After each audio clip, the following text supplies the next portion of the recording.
فرصة خطيرة لمصلحة الريال. فيني يحاول، فيني ما زال عنده كرة من الطرف الأيسر، فيني والعرضية جول جول جول،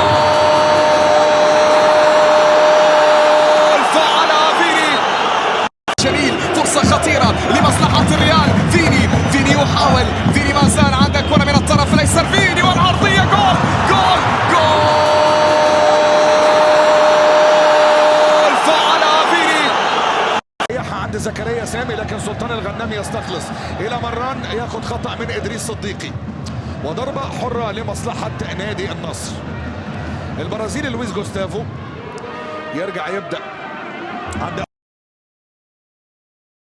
الفارو جونزاليز اللي يمرر الكرة لعبد الله الخيبري الى تاليسكا استلم ودار، تاليسكا حط الكرة في وسط الملعب الى جوستافو محاولة كده على الارض عند عبد الله الخيبري اللي بيبحث عن عبد الرحمن غريب، لكن يلعب الى غسلان كونان يلعب عرضية حلوة. مران استلم على صدره، مران بيحاول ولكن هنا الكرة بتتقطع، يضغط الخيبري الى مران بينية حلوة لغريب. يا راجل عندك زاويتين يا راجل، لكن يسدد وديفيز إيباسي هو اللي يتصدى لها ويمنع هدف محقق. يا ولد يا خيبري ويا لعيب يا مران، حلوة من غريب ولكن وحش ديفيز إيباسي إلى ركنيه يا راجل.